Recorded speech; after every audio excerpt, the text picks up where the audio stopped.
Another public service announcement from Brill Cream. Men, beware. Use one dab of Brill Cream. Just a little dab makes your hair look excitingly clean, disturbingly healthy. This man dared to use 2 dabs. Now he's in trouble. We refuse to be responsible. Brill Cream, Brill Cream, Brill Cream. Brill Cream, a little dab will do ya. Brill Cream, you look so debonair. Brill Cream, the gals will all pursue ya. They'll love to get their fingers in your hair.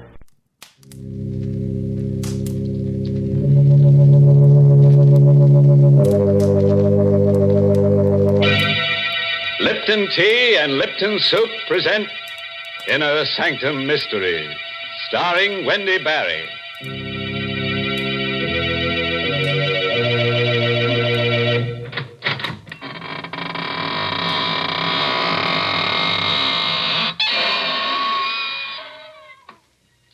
Good evening, friends of the Inner Sanctum. This is your host to welcome you through the squeaking door into a gay little world of homicidal maniacs, vampires, ghosts, werewolves, and assorted forms of sudden and gory death. Friends, if you ever walk through a cemetery at midnight and see a girl whose hair is on fire and is carrying her head under her arm, you know what to tell her, don't you? Just say, keep a cool head on your shoulders, Toots. And run like crazy. I suppose you think that kind of advice will help her. Why, of course, Mary. What else could you say to a girl whose hair is on fire? Wait, I know what you'd tell her. You'd say, my dear, why don't you cool off with a glass of Lipton's iced tea? I declare, you sure think of Lipton's at the strangest times. But you know, folks, come to think about it, this is a strange time of year. The days are hot, and yet the nights are apt to be a bit chilly. Yes, this is the time when people keep cool with a refreshing pitcher of Lipton's iced tea while the sun's on the rampage, and then later, after sundown, a hot cup of Lipton seems to taste just right. And do you know the reason why Lipton's, hot or iced, is always so welcome and satisfying? Well, it's because Lipton's has that famous brisk flavor. That word brisk, B-R-I-S-K, means that Lipton tea tastes fresh and full-bodied. It's never flat or wishy-washy. That's right, folks. You just don't know how good tea can be till you've tried Lipton's. And now, friends, get ready to try a new kind of Inner Sanctum story. It's called The Murder Prophet, and it's an original radio play by Milton Lewis, who copied it from a tombstone. Yes, and our star tonight is that glamorous Hollywood movie star, Wendy Barry, who plays the role of Claudia Dale. All right. Clear the floor and give your flesh room to creep. Ready? Now let's hear Claudia tell us the story in her own words.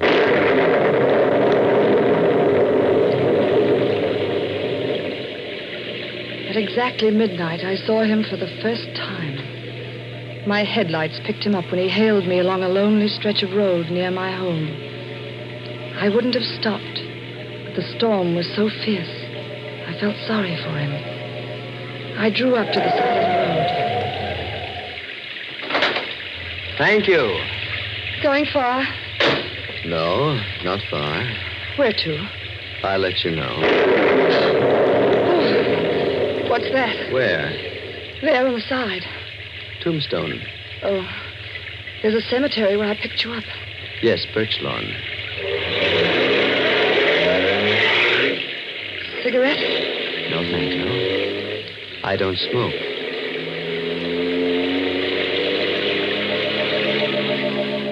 He said nothing for a few minutes. In the reflection of the dashboard light, I saw his face for the first time. Sunken eyes, hollow cheeks, mouth set in a queer grin, a skull barely covered with a thin layer of milk-white flesh. With a start, I realized he was staring at me. I've seen you before. Oh, I don't think we've met. No, I know you. Are you sure? Yes. I would never forget someone so beautiful. Oh, really? You're Claudia Dale. Why, yes. You're married to Howard Dale. That's right. But I don't seem to place you. No, you wouldn't. I know quite a lot about you. Do you really? Your first husband was Willard Banks. How did you know that? He died 8 years ago, a suicide. Who are you? You don't know me. Be careful, you're speeding. Oh, I'm sorry. I didn't realize. You're trembling. How do you know so much about me? I just Oh, know. really? I suppose you have second sight or some such rubbish. It is not rubbish. Then tell me where I'm coming from. Pittsfield. You guessed. You went there to visit a sick friend, Martha Wollstone. But you couldn't guess that. You're going too fast. You're losing control. No, I'm not. I'm quite all right. I can go as fast if I choose to. I shall go as fast as I wish. Would you care to know more of yourself? No, I do not find your little trick particularly amusing. Besides, What else do you think you can tell me about myself? Your future. Oh, nonsense. Your husband is dead. Howard? Murdered. Oh, you're lying. You'll find his body on the floor near the piano of your living room when you get home. There are 2 bullets in his head. Get out of here. Get out of this car. Get out. You hear me? Get out. Very well. It happens that this is where I wish to go. Good night, and thank you, Mrs. Dale.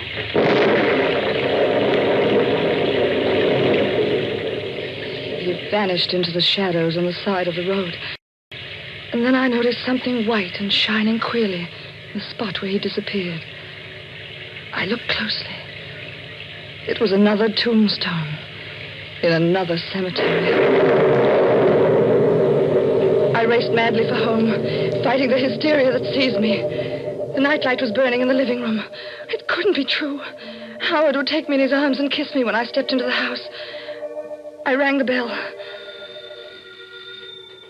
No answer. Somehow I managed to get the key in the lock. I ran into the living room. Howard! Don't move. Oh, who is it? Right behind you. I've got a gun. Oh, a gun. Get away from the body. Who are you? Turn around. Oh, you murdered Keep him. quiet. Oh, don't come near me. Sit down. Don't touch me. I said sit down. Oh. Sorry I had to slap you. You're losing control. You don't have to scream for the police. Here's my badge. You? Detective Sergeant Quinn. Homicide. Oh, well, I thought you were. Yes, I know. Drink this. Thanks. Feel better? Yeah, much. Who is he? My husband. Sure? Positive. When was he killed? About 20 hours ago. 4 yesterday morning. How do you know? One of the bullets went wild. Hit that clock on the mantel. Where were you yesterday morning? Pittsfield. I stayed with a sick friend, Martha Wollstone. Here, look at these things. I took them out of his pocket. They all his? Yes. Where's the snake ring? There were no rings. But he had one. It was quite valuable. He was never without it. I gave it to him. All right, now look. Did he wear it on the 3rd finger of his left hand? Yes. There's a mark, but no ring. When did you come here? I drove in behind you. You left the front door open. I think I know who killed him. Who? A man I met on the road coming here. He knew my husband had been murdered.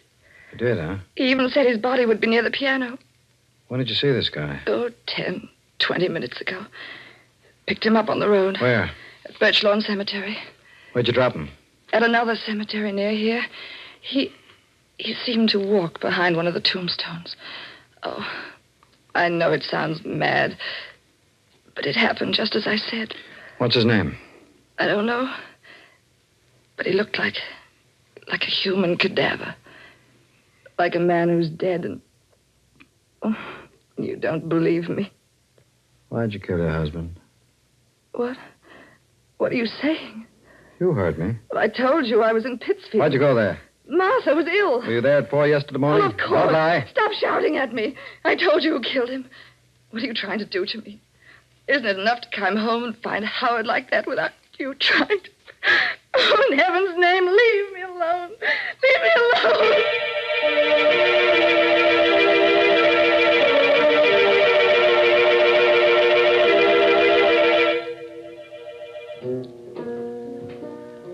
Not a scotch, lady? No, thanks. Here, keep the change. I'm leaving. Sit down, Mrs. Dale. Don't go yet. You? Yes. Won't you please sit down? Yes. Didn't expect to find you here. Nor I you. Are they making it difficult? It's a nightmare. You told them about me? Yes. You shouldn't have. They wouldn't understand. Did you kill him? Would you care for another drink, Mrs. Dale? No. Who are you? I'll tell you later. Why'd you come here? To talk to you. I knew I'd find you here. Yes, you knew. You're not so skeptical now. No. What did you want to tell me? That you are the most beautiful woman I have ever seen and that I love you. I've loved you since I first saw you 7 years ago. When you came here to live with your husband. Is that why you... Why I killed him? Is that what you meant to say? Yes.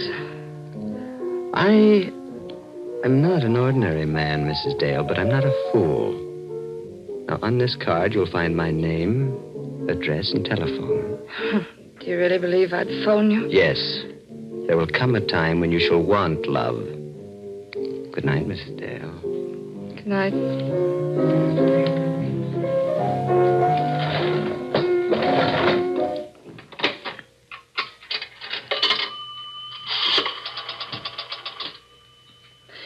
Hello? Operator, get me police headquarters and hurry, please.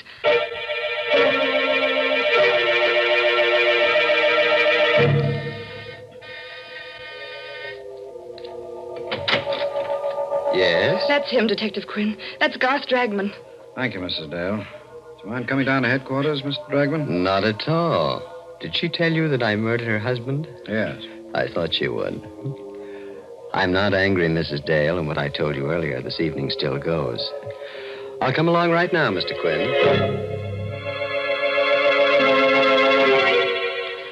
I didn't sleep a wink that night. Twice I got out of bed and drove to police headquarters. The lights were blazing in Quinn's office. I went in the third time. I couldn't bear waiting. Oh, Miss Dale. Well, Glad you stopped by. We checked everything Dragman said.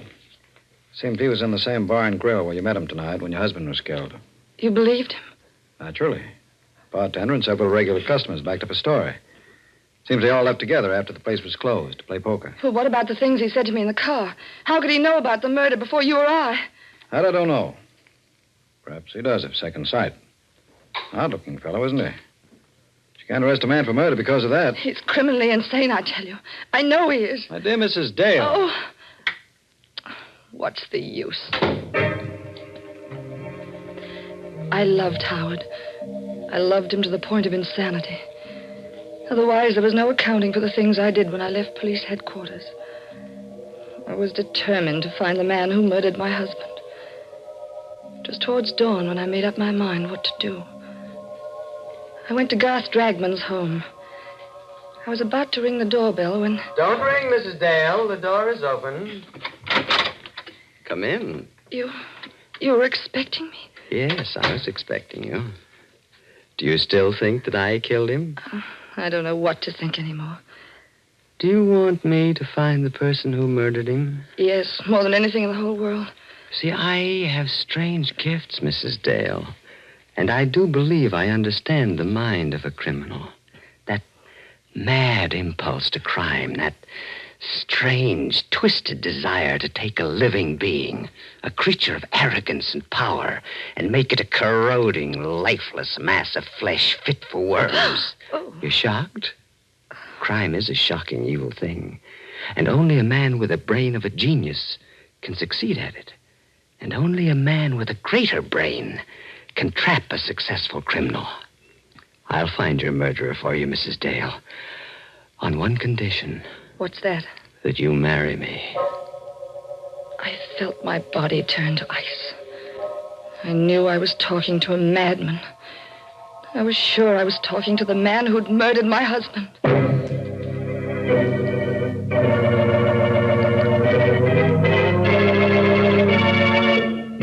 Oh, shucks. It's not so hard to predict a murder. I can do it. It's easy. I predict that there'll be at least one murder every week on Inner Sanctum. Good gracious, yes. You might say it's worth a character's life to appear on this program. Oh, don't feel sorry for them, Mary. Don't forget they can always make a comeback as a ghost on next week's show. In fact, I predict that Claudia's husband will be around one of these Tuesdays. All right, now it's my turn to make a prediction. And I predict that during the coming fall and winter, more people will drink Lipton tea than any other brand. Oh, you said that last year. Yes, and it came true then just as it will now. Folks just naturally seem to prefer Lipton's. If you'd ask a tea expert to explain this preference, he'd say it's because Lipton's has a brisk flavor. You see, that word brisk, B-R-I-S-K, is a technical word. Brisk means that Lipton tea always tastes fresh and tangy. Yes, full-bodied and vigorous, never flat or insipid. So, folks, even if you're not a regular tea drinker, you should try Lipton's. That brisk flavor makes all the difference in the world. All right. Let's get back to the other world now. The world of creeping, crawling horrors. I'll bet you think that Garth Dragman can't really foretell murders. Or do you think that Claudia doesn't have the courage to trap this homicidal Romeo? Or is he the killer? Well, we'll let our star, Wendy Barry, in the role of Claudia, tell you. Go ahead, Claudia. Shock him into the shakes. 2 weeks later, I married Garth Dragman. He was the strangest man I ever knew. He would disappear for days at a time, and then suddenly turn up without warning. He had all the money he wanted, yet I never knew where it came from. There was a closet in his room which was always kept locked and bolted. I knew from the way he acted about it that the closet contained the answer to all the things I wanted to know about him. One night while he was away, I obtained tools and tried to force the lock. Good evening, Claudia. Oh, Garth. You didn't expect me back, did you? No, I knew you'd try to open that closet someday. Well, why do you keep it locked? So that no one but myself shall know what's in there. Not even I? You in particular. But, Garth, You'll not attempt to open it again, will you, Claudia? No. Forgive me for striking you. I'm not quite myself tonight. I sometimes do things I regret when these moods come upon me.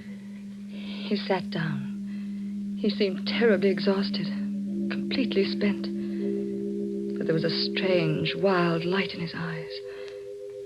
He seemed like a man intoxicated with some strange drug that few men know the taste of. You do forgive me, don't you, Claudia? Yes, of course. See, it's something that few people know, Claudia, but a person who has extraordinary powers carries an extraordinary burden. You mean your gift of prophecy? Yes, I didn't want to mention it. It seems to upset you so. It doesn't frighten me any longer. Did you read in the newspaper about a woman's body being found in the river? She'd been murdered, garroted. Yes, it was in this evening's paper. They don't know who she is. I can tell you who she is. Josephine Ford. The stupid girl, Claudia. I could have told you that she'd be murdered 3 days ago. How do you know these things? Because I see them. Sort of vision. Now I'm seeing another vision. It's a house, 346 Harbor Street. Near the waterfront, a young woman lies in bed reading. She's very attractive. In an hour, she'll be dead. When the police come, they'll find her body decapitated. The criminal did this to destroy her identity. But who is the criminal? What difference does it make? He'll never be caught. Garth, while you were gone, Martha Wallstone telephoned. She's ill again. Oh. She asked me to come up immediately. Why didn't you go? Well, I was waiting for you to get home before I left. You want to leave immediately? If you don't mind.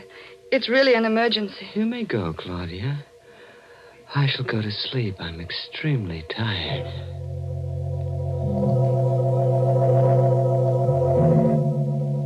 It took only a few minutes to get to the waterfront. I found the house at 346 Harbor Street. I went in. The lamp in the bedroom was burning. I looked at the bed. I fainted. Hey, Mrs. Dale. Think you can sit up now? Detective Quinn. Yes. Hardly expected to find you here. I came because Garth Dragman predicted this would happen. Oh, Mrs. Dale. You still don't believe me? You're a strange woman, all right. You accused this man of killing your husband, and then you married him. I suppose you're going to accuse him of this murder, too. Yes, this and heaven only knows how many others. Miss Dale, do you realize that you haven't got a single piece of evidence to back up your contention? I'll get the evidence tonight. Will you let me have a gun? No. Will you be near my house? I'll need protection. Oh, after all. What must I do to convince you what he is? I've risked my own life. I'm willing to risk it again. He's a monster. You're going to wait until he murders me before you believe what I say. All right. I'll give it a try. I'll come back to your house with you. If you want me for an emergency, smash the window pane. We drove back together. I dropped Detective Quinn on the corner. The house seemed deserted when I came in, but I wasn't taking any chances. I went to the kitchen, got a knife, hid it in the folds of the long-sleeved gown I was wearing. I went into Garth's room. He wasn't there. But the closet door was open. What I saw in there nearly made me ill. Clothes. Garth's clothes. Some of them soaked in blood. I forced myself to examine them. Then I found something that made my heart beat faster. A little jewelry case. I'll take that, Claudia. Oh, Garth. Give me that jewelry case, Oh, no. please. No, don't take it. Thank you. Garth. Get away from that window, Claudia. Go on. Oh, don't shoot, Garth. You were so anxious to see what's in that closet. Well, now you have. And perhaps you'd like to see the latest addition to my collection. It's in this box. That box. Yes, Claudia. A hat box. Garth! Sit down, Claudia. What are you going to do? Tell you who killed your husband. You? No. You. You're insane. I've written out a confession for you to sign. What'll happen if I don't sign it? Well, I credited you with more imagination. Would you like to hear it? Yes. Yes, read it, please. Sit over here, away from that window. Yes. I, Claudia Dale, murdered my first husband, Willard Banks, for his insurance by administering poison. My first husband? Yes, Claudia. See, I mean to make this document strong enough to send you to your death if I wish. I've got all the details here, just how you murdered your first husband, how you killed your second. Shall I go on? No. You know it's all a lie. Will you sign it? Of course not. Just what is your game anyway? If you want to kill me, why don't you shoot? You've been very successful before. There's no reason you shouldn't succeed again. Go on, shoot. You put me in a very difficult position, Claudia. You see, you have found out certain things about me. Things that could cost me my life. I will not tell you again to get away from that window, Claudia. I should prefer to see you live because I love you. But I shouldn't hesitate to murder you. You love me? Yes. You haven't taken me in your arms once since I know you. The right time had not arrived. What do you consider the right time? When I feel that you understand me. When I feel that you, who murdered two men, understand the deep and strange cravings and desires that race in my blood. You really believe I'm a murderess? Of course. That's why I love you. Then the time is now. The time?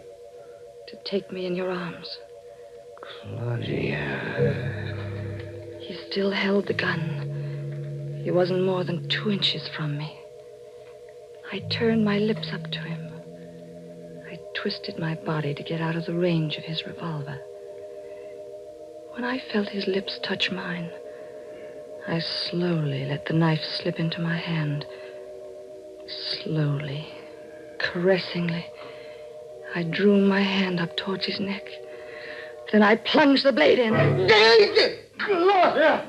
Detective Quinn! Hurry! I'm coming. What happened? I killed him. And here's the proof that he murdered my husband. I found it in the jewelry case he had in his pocket. It's the snake ring that was missing from my husband's body. Now do you believe me?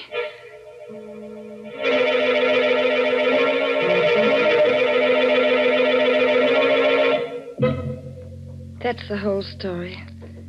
I realize that you, as the district attorney, must know all the facts. There they are, Thank you. There are a few points in the story that interest me particularly. First, the confession that he asked you to sign. What about it? The confession says that you were out in Pittsfield at 4 a.m. when your husband was killed. You gave your friend Martha Wallstone a sleeping pill, drove her down here, shot your husband, drove back to Pittsfield, turned Miss Wallstone's bedside clock to 4:15 and wakened her. And you gave her the medicine. She thought it was 4:15 and went back to sleep. Garth was very clever at things like that. He had extraordinary brilliance of the insane. And just one question. Was that the way you murdered Howard Dale? I? Oh, but Garth murdered him. The ring proves it.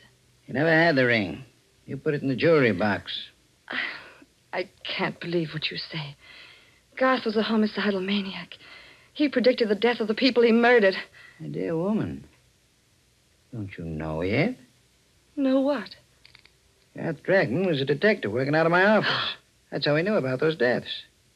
He was put on the case because we suspected you of murdering your first husband as well as your second. A detective? Yes. And you're going to die for killing him. It's extremely daring and clever of you to murder him. But you never would have gotten away with it if he hadn't kissed you. He kissed you because he fell in love with you. That poor fool.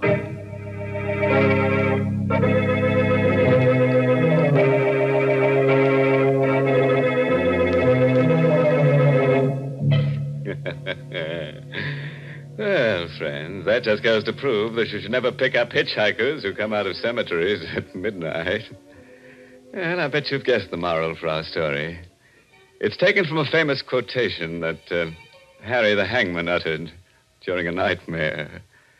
Never steal the rings of people you murder on account of that's robbery. My goodness, you call that a moral. That's one of the most immoral things I've ever heard you say. All right, Mary, I'll take it back. Now, here's one you really like. There's many a slip twixt the cup and the Lipton. That's why teaspoons were invented. That's very clever. But I guess the reason they're called teaspoons is because people drink tea so many times during the day. Yes, folks enjoy that brisk Lipton tea not just at mealtime, but between meals as well, such as when friends drop in for a visit. That's why it's a good idea always to keep a good supply on hand. So, folks, ask for Lipton tea in the larger, more economical size packages. And now here's a cheerful little thought. You could let a man murder you once, but you'd have to be a stiff to let him do it again. Oh, by the way, this month's Inner Sanctum Mystery novel is Puzzle for Wantons by Patrick Quentin. Yes, and next week's Inner Sanctum story, directed by Hyman Brown and brought to you by Lipton Tea and Lipton Soup. Next week's story is about a woman with canary yellow eyes, murderous eyes. Everyone she looks at, she wants to kill. And you know what? She keeps a harpoon in her house. Well, well, you never know what's going to harpoon next. And now I'm afraid it's time to close the squeaking door. So, good night. Pleasant dreams.